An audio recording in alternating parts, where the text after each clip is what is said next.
Welcome back to the Kane and Day Show. I am your host, Kane. You can find me on Twitter at Killing Kane and YouTube at Killing Kane. And guess what, guys? I started streaming again. Don't know when it'll happen again, but hey, we're doing it. I might even fuck around and play some Rocket League with this guy this weekend if he, decides to get off Call of Duty. But let me shoot it over to my co-host. He'll introduce himself, and we'll get into Week 15. Yeah, my name's Day. You can find me on Twitter at Realdaygaming1. And follow the show on Twitter, the Kane and Day Show. Do it. Post a lot, kind of, not really. Yeah, it's been more active. But also, if you're watching, go ahead and leave a like on the video and subscribe. It is free to do. Also, hit that bell notification so you know when our videos go live. You can watch it the second, get our honest analysis. You don't have to wait till later for it to pop up on your home feed. Just subscribe. It's free. We're great. But we're gonna kind of do this podcast or this episode in a different style. The whole going for an hour thing really isn't working, and so we're just gonna talk, like we did with the baseball segments through the year. We're just gonna choose select teams, kind of go with competitive games. It makes it more interesting ending. It makes it better on us to talk about. We can be more well knowledged about it, and you guys will probably like to hear more of the nitty gritty stuff instead of, with the competitive teams and the teams that are in the hunt for the playoffs, than us going over the whole thing, kind of doing the same old spiel the whole episode long. So we're gonna test it out. We'll see how we like it, and so. We'll still say the scores of the games because that's important, but, more important games than not.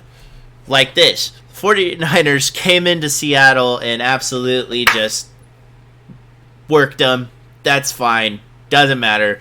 Better draft position for next year. Only thing I really got to say is Brock Purdy might be the starting quarterback of the 49ers next year.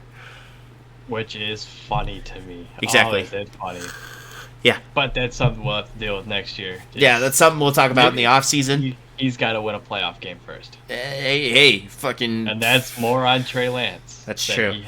That is true. But, so to start the interesting games off, we're going to go to Saturday morning. It's a brisk... It's a...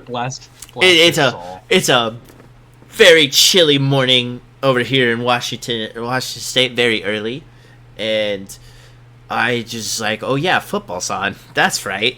This 4 o'clock game. Well, early for me because 1 o'clock in the afternoon. Hey, we don't talk about it, all right? I'm tired all the time. I probably woke up from a nap. So come halftime, this was a one-sided game. It was 33 nothing. Jeff Saturday on a Saturday led team was up 33-0.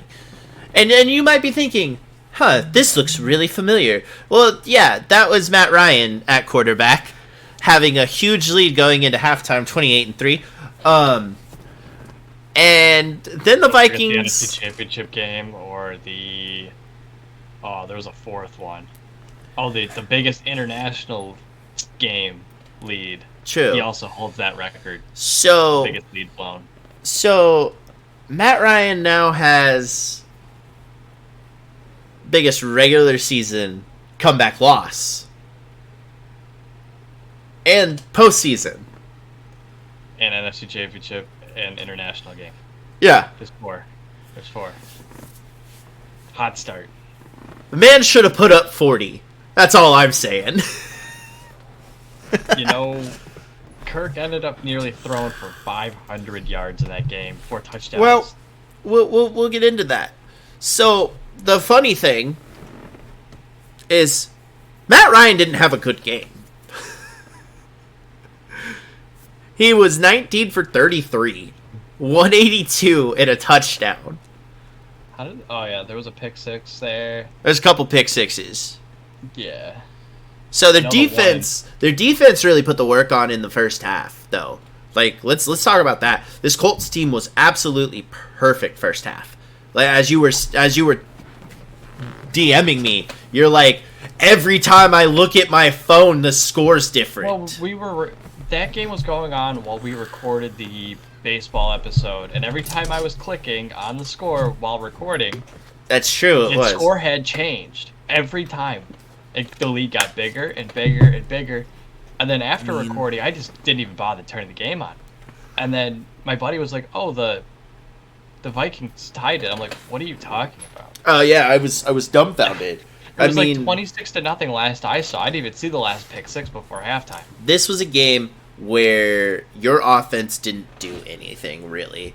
I mean, Zach Moss was your leading, rusher with 24 attempts on 81. Defense was where this was at, though. This Colts team was phenomenal on defense in that first half. Absolutely stunned the Vikings. Your receivers didn't do very well either. I mean, Paris Campbell, 2 for 13. Ashton Doolin, don't even know who that is, 2 for 25. Kylan Granson, 2 for 34. Jelani Woods, 1 for 36. And Michael Pittman being your guy. I mean, he's supposedly the future of this Colts receiving core. 10 for 60. I mean, that's really good in fantasy if you're doing a PPR league, right? But stat-wise, not fantastic. And then they couldn't do anything in the second half from what I saw. They just got stuffed left and right. And didn't Jonathan Taylor get hurt, though? Jonathan Taylor did get hurt, and now he is out for the year. Shocking. I mean, let's see. How many punts did this dude have? 7. Matt Hack had 7 punts, and I guarantee that came in the second half. 7 fucking punts. That's unbelievable. That's a lot. They scored 33. That's crazy. Yeah, let's jump over to the Vikings side on this, though. Kirk Cousins came out in the first half through 2 pick sixes. Classic Kirk. And mind you, we're calling this prime time, right? Because it's on a Saturday. It's different. Yes, there was 3 games, but this was a prime time game. Only one of them were happening. Kirk Cousins ended with 460 yards and 4 touchdowns. Out of 54 pass attempts. And this is sad. Dalvin Cook, 17 for 95, not a touchdown. CJ Ham, 2 carries. He did have a receiving touchdown. Yeah, true. But CJ Ham, 2 carries, 1 yard, 1 touchdown. Alexander Madison, 2 carries, 1 yard. What are we doing?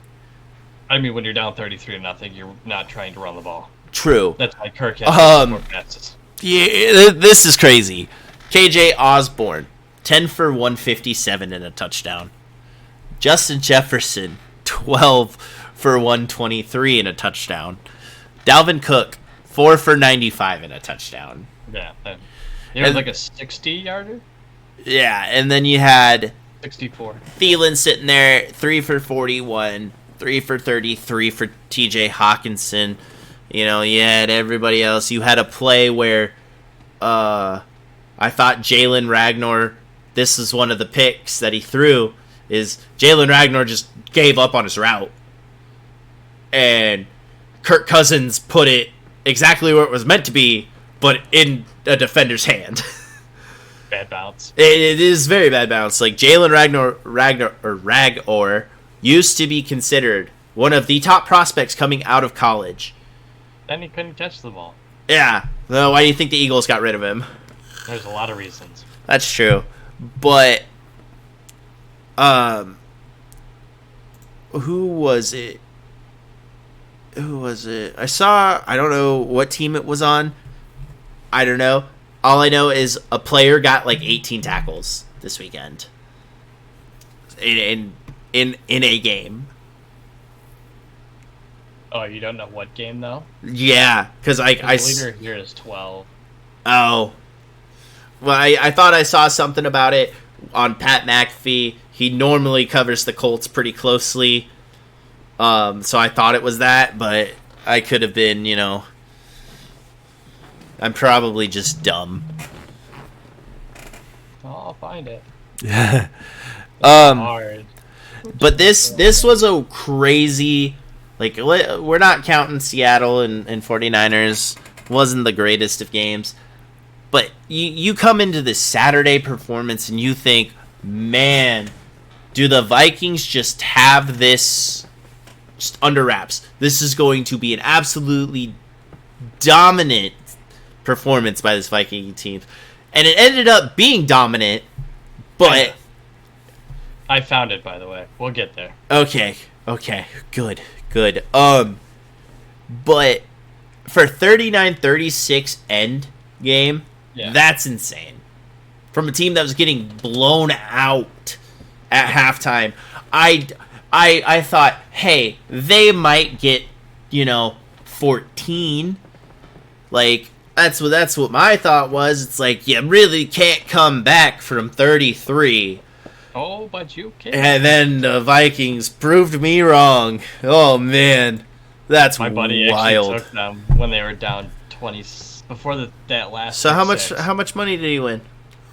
Probably $100. Yeah. They were only like plus 200 at that point, down 33. Okay. Which is nuts. That's true. Next game here, Browns beat the Ravens. Not shocking. Lamar's out. Brett Hundley looks like that offense is sad. It is sad. I mean, let's just say how it is. It is sad. They don't have much going for him, even with Lamar on the field. I was gonna say they didn't look that great with Lamar. They don't look that. It's not good going into a contract talk. Really isn't. On the field, it's pretty hard to. The Browns still look not good with Deshaun Watson at the helm. You looked way better. I know they will, but you looked good with Jacoby Brissett. He was throwing the ball a lot more than Deshaun is. Not really great. We'll see how it plays out next year. That's when you really expect a huge turnaround for this Browns team to take over the division, which is going to be hard since Cincinnati's kind of got a hold on it. But it's a win nonetheless. Let's jump into the next big game, and that is Bills Dolphins primetime game. Nice nightcap. Snow was coming down. You had questions. Are the Dolphins going to perform well? Usually when they're in cold weather places, they're not playing well. I mean, you look at... I wouldn't either. They also, lost 2 in a row. And this is going for 3 in a row. They didn't disappoint. So, Tua had a better game than he has the last couple of weeks. 17 for 30. You had over 50%. That's probably, 60-something%? 17 for 30. 234 and 2 touchdowns.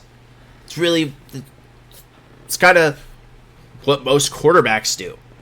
And so, it wasn't bad. 65, yeah. Yeah, it was close. Cool. 1 out of 30 would have been 70. My question for this Dolphins team is, where's Myles Gaskin at? Where's he at? Isn't he hurt? I don't think so. I think he's been a healthy scratch all year. Maybe he's just sitting out. I have no idea. It's his second year in the league. What are we where's he at? Went to Ohio State. No, he didn't. Oh. He went to Washington. I was wishing he went to Ohio State. Yeah, he was one of them. He was one of Washington's standout running backs. And then he got taken really late because he wasn't that guy, but then he had that chance. But this might be his 3rd year in the league. Because his rookie year, the starter got hurt, so Gaskins got thrown into the role and he popped off. But Raheem Mostert, though, 17 for 136. Yeah, they were running the ball a lot. Both teams were. I mean, you kind of have to. But then, on the passing side, Jalen Waddle, 3 for 114 with a touchdown. Tyreek Hill, and this is what I like to see. Jalen Waddle getting back into the mix of things, because the last couple of weeks you haven't involved him at all. He hasn't had a chance. Right, and if you're this young, fast, Dolphins team, you have to get Jalen involved, because if you don't, it shows, because they've lost the last 2 weeks and he's had under 30 yards both games. Right. And so for him to pop off he only had three receptions, but he also had 114 yards. That's a lot. Oh, yeah. That's a lot. That's for 3 plays. That's a lot of yards. And then you have Tyreek. Tyreek is a clear number 1 on any team. In my opinion, he's one of the like top 5 in the league right now, because he's so good. And people still doubt him. Like, the dude can jump over dudes and catch the ball and outrun them in the same play. Mm-hmm. Like, cheetah. 9 for 69 and a touchdown. Not bad. You're going to throw the ball a lot more to Tyreek because, like, guess what? He's that much faster than Jalen Waddle. Depends on the situation. I don't know, man. I think Tyreek's faster than Jalen Waddle. That's why he gets the yards every week. But you said throw it to him more. Depends on the situation. That's true. You're right. Everybody else on this team didn't do very well. And the one person that I really want to, like, if I'm looking at this offensive coordinator, get Mike Gesicki involved more. He's always up and down with him. He's very good. And when they were using him last year and the year prior, he was very good. He was catching the ball, he's getting yards, he's getting touchdowns. That's what you need out of tight ends, right? It's the one thing. And maybe throw a block occasionally. You got to get a little bit more on this offensive side besides Tyreek and Jalen Waddle. It can only go so far, especially with this running attack that they're doing. 2 guys can only go so far. You need that, like, third sneaky guy in there, like, let's look at Kansas City's team, right? MVS, Juju, Kelsey, Sky Moore. It's perfect. So, it's not a bad game from this Dolphins team, though. Let's put that out there. No, they're just playing prevent defense at the end there when it was tied. Right. And got into field goal range, got a penalty, and put it closer. I mean, 29. That's a good point to throw on the board. You know what I mean? But it's not as good as Josh Allen. Josh Allen had a fantastic game. Mm-hmm. Fantastic. Dude actually broke out again. He looked like Josh Allen this game. He threw for 304 yards, 4 touchdowns, no picks. That's what you love to see. When he starts throwing picks, they lose games. That's true. The only bad thing is Josh Allen led their team in rushing too. Devin Singletary didn't do a whole lot. They tried. They did try. One thing I do like to see here, though, Dawson Knox leading their receiving pool. I do like to see that. I think Dawson Knox is also good. He's in the top tier of tight ends. He's not like Travis Kelce or George Kittle. He's the tier below him, but he's still in that top percentile of tight ends. And Stephon Diggs, 5 for 60, nothing, no touchdown. And Gabe Davis, 4 for 56. Gabe Davis needs to appear more for this team to be even more explosive. Devin Singletary also needs to perform better. You're RB1 on a team that's very competitive. You're RB1. You can't be a weak link, and right now he's a weak link. The rushing attack hasn't been good all year, and they're still winning. It's not been good for the last couple of years. Let's be honest. It's not. They really need, I think, for the Buffalo Bills to take the next step to be actual, like, Super Bowl team. They have to get a running back. Let's look at the other 2 teams that have running backs that are Super Bowl contending teams. Joe Mixon on Cincinnati. And, I mean, Clyde Edwards-Helaire, they're fine. But they have had a success at running back. They had Jamal Charles for that long stretch of time. Clyde Edwards-Helaire was very good last year when he was healthy. But then you also have, like, Jerick McKinnon, who's going to pop off at any moment. Isaiah Pacheco, who's going to pop off at any moment. This is a team that has a well-balanced run, not just a good running back. I guess I would say you have to have a well-balanced core, and that's not what this Bills team has. They went out and picked up Naheem Hines for what? You got rid of Zach Moss. Didn't he get hurt too? I don't know. He's been hurt a lot. That's true. But you also traded Zach Moss, who was considered to be one of your better guys at running the football. Well, he could hold on to the ball. That's true, but I learned that the hard way. But the big thing is they don't have that crazy rushing power like these other teams do. And Zach Moss was a big contributor to that. He was like, hey, I can run the ball for a lot. I may not hold on to it, but I will run the ball for a lot. And it's kind of like, the Dolphins situation. They have running backs that are good. But when only two guys are good on a team, how long can you be good for? Yes, they won, but big picture here, they really do need Devin Singletary to kind of figure it out for these last closing weeks, because the season's still tight. You're still playing for position, and I think this Bills team needs to play out of their mind to rack it up. So I think they'll still do fine in the playoffs. I think the games will be somewhat close. I think they have a chance to really still go all the way to the Super Bowl. I do too, but there's two big problems, and that's Kansas City and Cincinnati. Overall, great game, 32-29. It was a big scoring game, and as a fan, you like to see it. Oh yeah. 2 games on a Saturday that were crazy. Oh, two that were crazy, yeah. Let's see, there was 3. There's 3 again this week. Let's play on Saturday. That's true. Always remember that. That's true. Well, that's true. So, let's see. Bills. Eagles, Bears.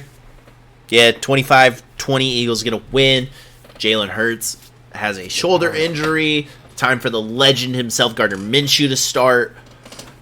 I do want to say one thing. Allegedly, yes. I do want to say one thing about this game is Justin Fields is incredible with his legs. Incredible. You have nothing other, when you're running for your life the whole game. Exactly. You have no choice. But I want to give tip my hat to him. That play where he was getting swarmed by Eagles defenders and somehow got out of it and ran for positive yards. Mm-hmm. Absolutely insane. Insane. I think the kid has so much potential. I think he has the shot to be better, even passing, if the Bears can figure it out, than Lamar. I had that conversation with a buddy. He's a biased Ohio State fan, but you know what? He said he had no chance. No, and I think that he has the potential to be what we thought Lamar was going to be. Yeah, just got to get him on a better team. I agree. And not random people off the street being their offensive line. True. Eagles did walk away with the win. Good for them. They really want the playoffs to run through Philadelphia, and I don't blame them, because when you have to play through Philly, it's tough. It's tough. I'll be honest, they just need to win next weekend, secure the number 1 seed, and then sit Jalen. Yeah. Sit all the starters. Yep, I agree. I was having that conversation today at work. Somebody was like, "Oh, well, since the Chiefs, already clinched the playoffs, they're probably gonna sit their starters." I was like, "No, they're not. Not when other teams are still playing for position. It's just not gonna happen." Yet. They are the 2 seed. They are tied for the 1 seed. Exactly. They are not sitting their starters. No, they're not.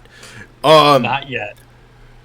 So this one's gonna hit a little close to home for you, literally. The Lions How many games in a row?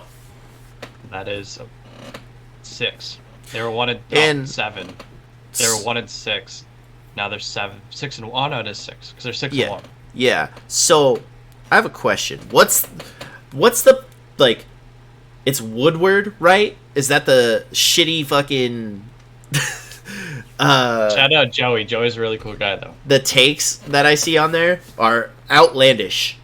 Yeah, I don't know how those people got hired. To be So my thing, I saw a video from them on TikTok, of course, and they were talking so much high praise about Dan Campbell at this point in the season. They were like, "Yeah, Dan Campbell said he was almost fired, and then he wasn't fired," and it's like, in my opinion, you should not get rid of Dan Campbell. He's the exact head coach you want for that struggling franchise.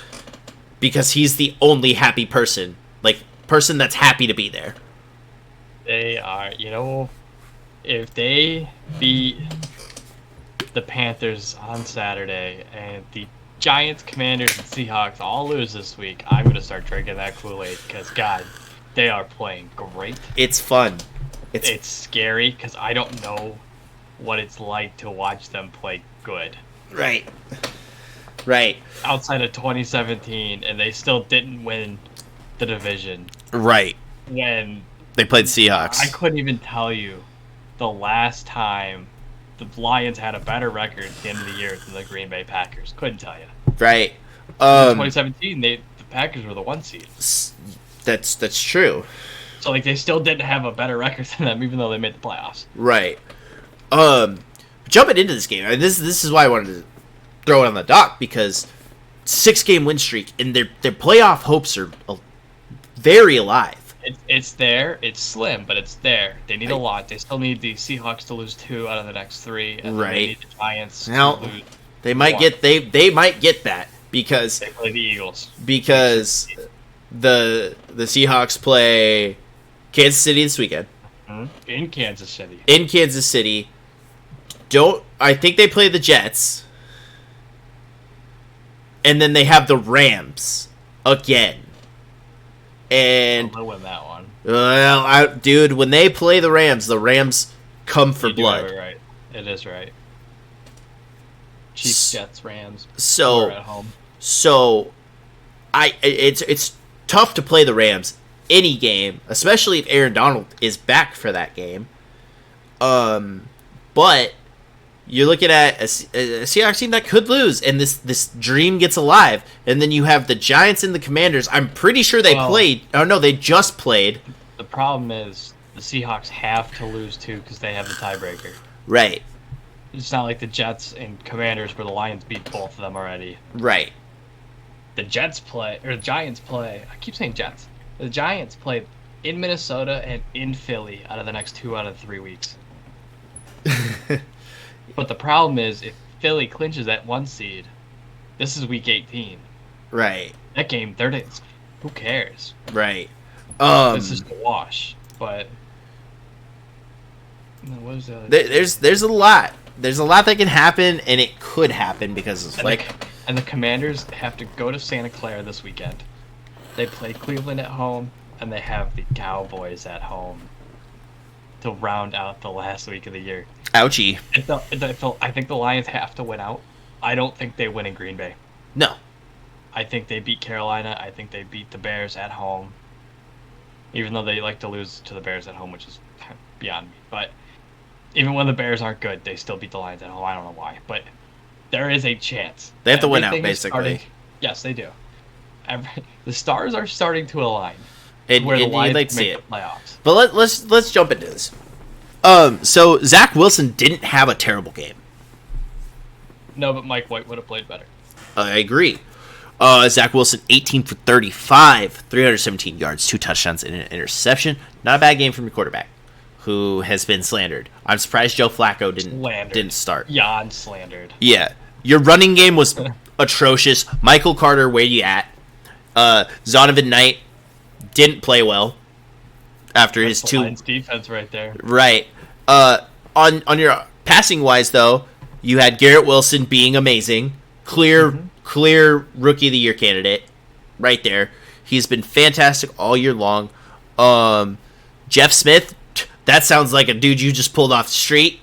My buddy's name was Jeff Smith. Exactly. I'm not even kidding. Exactly. 4 for 77. Elijah Moore, 4 for 51. And CJ Uzma, 2 for 41 with 2 touchdowns. Like I said in the past, man, you got to get this running attack going because it doesn't fool people. I mean, 13, 4, 3, 1, and 1 on 35 attempts on passing. Not good. Not good at all. No, but Garrett Wilson is everything. He sure is. But Jeff Okudah held them pretty well for the most part. He did get beat a couple times. Mm-hmm. But, but on the Lions side, I'm going to say it again. Jared Goff is not a bad quarterback. He took a team to the Super Bowl on a year where he played fantastic. In a year where he... to prove it. And that's the year that he also outdueled Patrick Mahomes at home. At the Coliseum. It was a fantastic primetime fucking game. I'm pretty sure it was Thursday night. It was Monday night. Oh, my bad. But it was a fantastic game. And guess what? Jared Goff is not a bad quarterback. He's just been dealt a very shitty hand. Like, he got traded to a franchise that was really bad. And guess what? He's turned it around. He got traded to the Cubs of football. Exactly. But he had 252 with a touchdown. Not a bad game. This is an average quarterback game. That only touchdown came on 4th and inches with 2 minutes left. Right. But this is literally an average I think Jamal quarterback. Scored another one too, didn't you? No. Nobody scored a touchdown except for... Oh, they had a punt return. It was a punt return. Yeah. That was... Raymond is so fast. Yeah, that was fantastic. I saw him hit that hole, and he was gone. I'm waiting for a flag, to be honest with you. Then I saw another. I'm like, wow, that actually is going to stand. This running back room didn't play great. So the Jets' defense is there. It's there. They are good on the defensive end. DeAndre Swift only had 52 yards on 8 carries, and then your workhorse, words are hard, Jamal Williams, 13 for 33. Not good to only average 2.5 yards a carry. It was a tough game. That's true. Both sides, but the defense showed up, that's for sure. Amon-Ra St. Brown, love to see his name at the top of this. I am waiting patiently for Williams, right? Jamison Williams. That was his second game. I know. That's why I said patiently. I'm waiting to see his full potential. It's probably not going to come out till next year. Let's be honest here. I think he's going to get some good reps, though, the rest of this season. You get drafted in the first round, tearing your ACL in a national championship game. That costed me money. Yeah, I'm sure it did, but even tearing your ACL in a natty gets you drafted high first round. Yeah. And they knew what they were getting when they got him. They knew it was going to be a process. And he'll be watch out. Watch out. He will be a name at the top, in that top echelon of wide receivers. I see it. Keep a good quarterback there. Exactly. And I think with Dan Campbell there, I think a lot of smart things are going to happen because he's a very intelligent man. And I love his energy, everything about the guy. I only want to see him succeed. I am a Detroit Danny fan. They need to win against Carolina for me to really start sipping the Kool-Aid. That's fair. But yeah, I don't overall, want to get my hopes up to watch him go to the playoffs and just crumble. Yeah, I mean, if that's the case, it's fine. They're still very young. That's the one bright side, and I think it's just going to keep getting better for Detroit. Hopefully. Overall, it's a good game, even if they won on the very last play of the game. Hey, the Jets had a 58-yarder that, God, what's that kicker's name? Zerloin shanked. Oof. They had a chance. Yeah. Actually, if I think it was Garrett Wilson, who caught it, he came back for it and ran too far back because he couldn't stop his momentum. He caught it within field goal range and took him out of field goal range. Mm-hmm. And where he was tackled with 1 second left, Right. put him out of field goal range. Greg just had to try and kick his heart out. Yeah. And he shanked it. That happens. It's a tough kick. If you It's outside true. range, I'd overkick too. So Zerline's good. He's been really good. good. It's just when it's outside your range, I'd overkick too. Yeah. Steelers beat the Panthers 24-16. Najee had a good day. The Chiefs barely scraped by. And they won by 6 against the Houston Texans. In a fifth quarter. Yeah. Falcons lost to the Saints in Desmond Ritter's first game. But Drake London, nice touchdown pass. Drake London had a good game. But he also fumbled the ball again. Yeah, he He's did. got to stop fumbling the ball. Um, Get it right. It's just he'll learn. so Or he'll get cut, one of the two. that's true. So this next game, I want to publicly say How about them Cowboys? Trevor Lawrence is good. Trevor Lawrence is very good, and Dak Prescott is a fraud. He's a I've been saying fraud. that for years. I Cowboys are going to be as good as Dak. That's the problem. They need 250. somebody else. I mean, 23 for 30. You're looking at that like, holy shit, that's really good. That's really good. 256, 3 touchdowns, and 2 interceptions. But the 2 interceptions is the problem. Obviously, the one was on an incredible grab by the Jaguar defender in overtime. Yeah. Right? But the problem with Dak is his decision making. He forced a ball that he threw out of the back of his own end zone. Overthrew, I forgot who he was throwing to. It wasn't CD this time, surprisingly. It was probably either Noah Brown. And I think it was Noah, because, I don't know, it doesn't matter. He overthrew him. Guy playing center field just caught it, took it back for a touchdown. Right. I mean, and the Jaguars scored a couple plays later. Yeah. Like, Um, that you can't throw touchdowns, picks out of your own end zone. Just can't happen. If you're Right. going to win games. Especially tough games against good opponents who are going to try and get you to do it. Right. Because they know he's got their decision making. Tony Pollard and Zeke kind of 50-50 on their carries apiece. Pollard is the guy who's going to lead you probably in yards. Zeke's going to get you 75 at most and get you a couple touchdowns. He's going to be that nitty-gritty guy.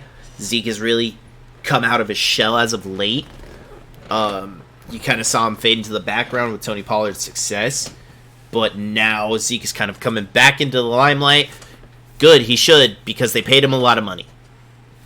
Yeah, and I was talking with a Cowboy. I was actually watching that game with a Cowboy fan. Uh-huh. And it was very funny to me. Because I was on a 30-second... He was on a 30-second delay, so I already knew they lost before the ball was even snapped for him. Right. And he made a good point. Right now, I think the Cowboys, not only is Dak part of the problem, so is Kellen Moore. Their play calls are just bad. They were running the ball really good. In overtime, during the game, they were running the ball fairly well. Mm. On 3rd and 4 in overtime, run the ball. Just do what was working. Passing wasn't really there. It was, but it wasn't, right? Right. And they called a pass. No, it was not entirely Dak's fault because that pass was tipped or deflected, dropped, whatever you want to call it. It was not a clean interception. It was nearly hit the ground. Right. It was a couple inches off the ground when he caught it. Yeah. And happened to run it back because nobody had it there. But it's just Got to get a quarterback. need to be better. But yeah, true. But you also need a quarterback that can get it done. And Dak Yeah. can't. I don't think he can. I don't think he will. Cowboys fans love Dak Prescott, and I don't know why. I don't know why. He's not good. I never thought he was good. No. I mean, Tony Romo was great in his prime years. Towards the end of his regular career. season. Exactly. And then towards the end of his career, it was bad. And then when he got hurt, making the switch to Dak was not hard. He did fine. And then... He's the same as Tony Romo, just a little bit quicker. Right. Actually, a lot of bit quicker. receiving wise, CeeDee Lamb again, 7 for 126. Noah Brown, 6 for 49, 2 touchdowns. Other than that, you're not really good. He doesn't throw it to anybody else. You need to Dalton Schultz. Like, he's not a bad tight end by any stretch of the means. But I'll never see him again in fantasy football because Dak doesn't throw that way. Oh, dude, it's terrible. I had him because he was fine last year, Mm-hmm. and he's not been good. Let's go over to Jacksonville's side, though. Yeah, Jacksonville was where the 18 tackles was, by the way. Yeah. Let me. Sean Jenkins. Tackles and assists, and he had 2 interceptions. Oh, that's who took it back? Yeah. Number 2, great number. Yeah. Sean Jenkins, that dude was an animal this game, and he wanted it more than anybody. And he wanted it more than anybody.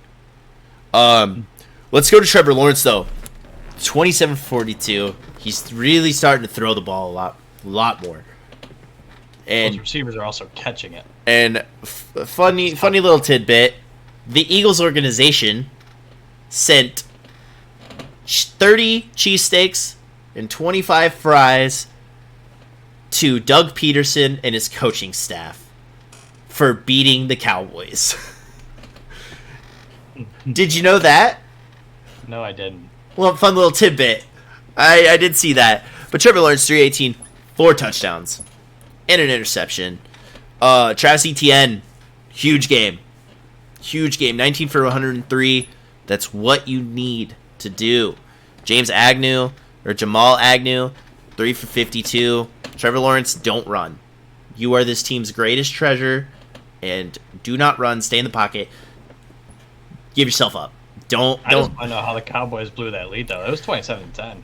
I'll tell you why. Because Zay Jones is here. Well, that's fair. He is here, and Christian Kirk is good. I find that stat.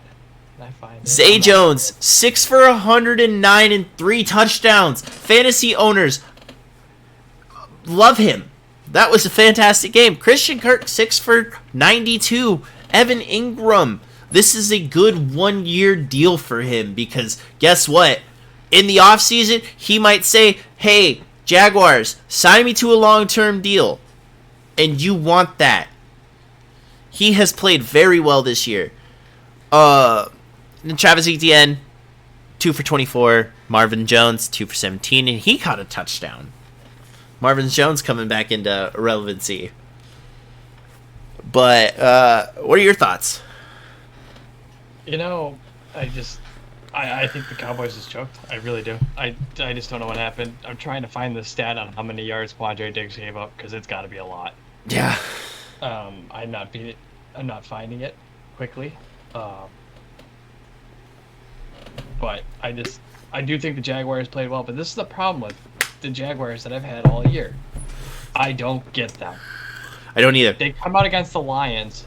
The Cowboys played the Lions. They beat them 20-3. It was 3-3 at halftime. Yep. Some crazy number like that, 6-3 at halftime. The Cowboys smashed the Lions. That's one of the losses I think they had. That the defensive change wouldn't have mattered. But then the Lions played the Jaguars and put 40, 48. I believe so. Yeah, I believe so. It was a 40 bomb. I know that. Yeah. I don't get it. I do not get it. They're a very hot and cold team. Up and down. Up and down. And it makes no sense. I feel like this is what it should have looked like last year with a better quarterback. Right. Quarterback coach. A better coach.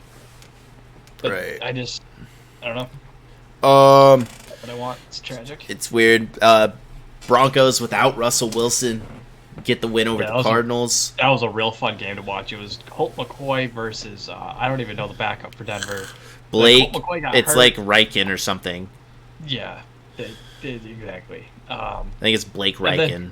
And then Trace McSorley comes in. It's sad. It was just a sad game. I didn't really care to watch it. That's true.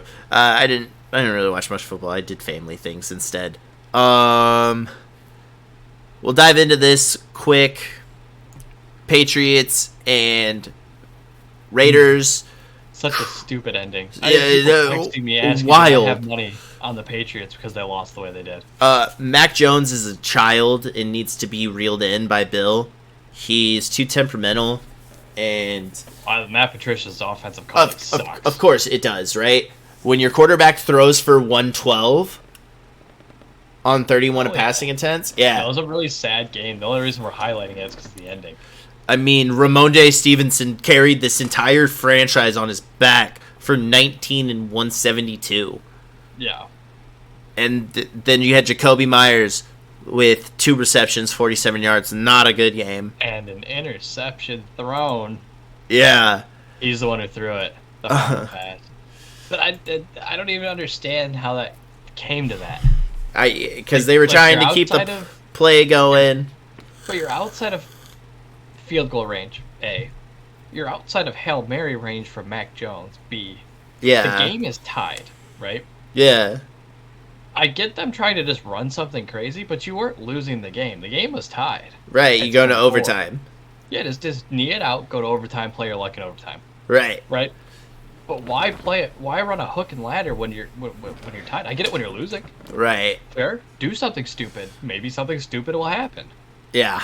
But when it's tied, just knee it out. Just go to overtime, take your chance.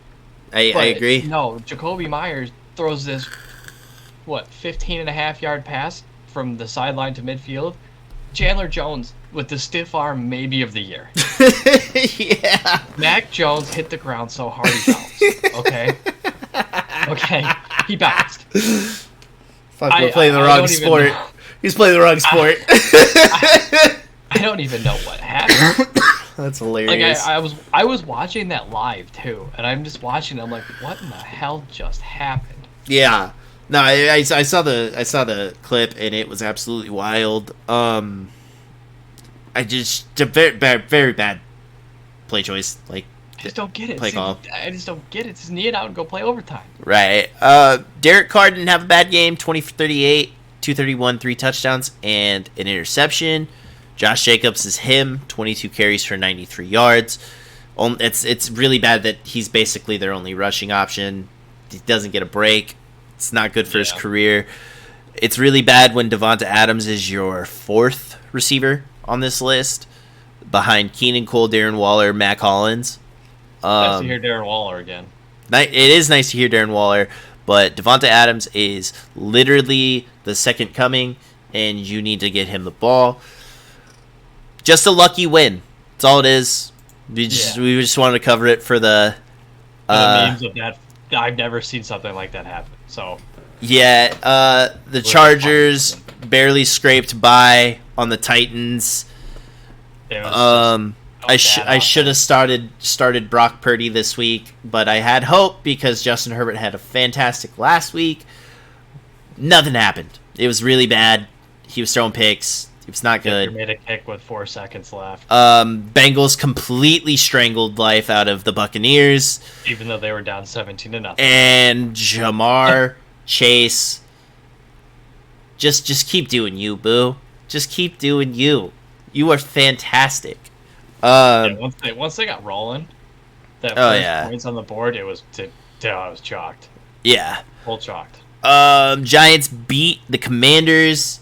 At least this time didn't. Controversial plays. That's true. I did see a lot on that, but it's so dumb. It would have been crazy if they would have tied again. I was setting up for a tie. McLaurin literally looked at the ref. Was like, "Am I good?" Made sure that he was on the line. The ref said he was good. He even moved up a touch. And he was like, "Good." The ref was holding onto his pocket for the flag. That's first off. That was a touchdown. That was a Brian Robinson touchdown on that play. And then the last play, 4th and goal, that was pass interference. I don't care what anybody thinks. He was bear hugging him. And there was no flag. Couldn't believe it. Yeah. 4th and goal. The refs have been on one this year. They're not full time. To the point of where they're having to make new rules, basically college level rules for the NFL. Last game, Packers beat the Rams. Not shocking at all. Baker didn't have a great game. He didn't really have much time. Neither quarterback really had much time. Right. A.J. Dillon did get hurt. I think he got a concussion. And then you have Aaron Jones in post-game saying very very crucial things about Christian Watson. I mean, he's a rookie, man. Can't really ding him too much. Yes, he missed an obvious call, and that's on him. But with time, he'll get better and he'll start to understand. Aaron has not shown any ounce of anything. I don't think they have an outside relationship, which they should, because they're literally quarterback and wide receiver. They should be your best friends. Doesn't matter the age difference. I think this is on. Don't worry. They kept harping that Aaron and I forgot his first name, but his last name is Gaines on the defensive line for the Rams work out together in the offseason. They said it 3 times last. I am over Aaron Rodgers and his prima donna bullshit. You don't even live in the NFC North either, so he is not a very good person. He's the epitome of I'm just here for a paycheck. I'm just here so I don't get fined. Basically, I just his antics on the field, how he handles his business is not good for the brand, really. I really hope he decides to walk away after this year, because it shows that he doesn't care to be there. He just doesn't. And even when they win, he's like being shitty, like, Could have been better. Yeah. Could have been better. Yeah, so they win. Kind of wraps up the week recap. I hope you guys like this episode a little better. The style still kind of went a little long. Kind of nipped that in the butt. But you have anything else to add? No, I think we covered it all for the most part. Alrighty. Well, let's roll the socials once again. You can find me on Twitter at Killing Kane and YouTube at Killing Kane. Where you at, Day? On Twitter, Realdaygaming 1, and the Twitter for the show is the Kane and Day Show. Follow us over there. Follow our other accounts elsewhere. Helps us out a lot. Also, if you're watching the video, leave a like and subscribe. It is free to do. Also, hit that bell so you know when our episodes are live. If you're watching over, or if you're listening over on Spotify, go ahead and leave us a review. And comment question of the day: do you like this style better than our previous videos? Let us know in the comments or over on Twitter. I am Kane and this is Day, and we will talk to you guys next time.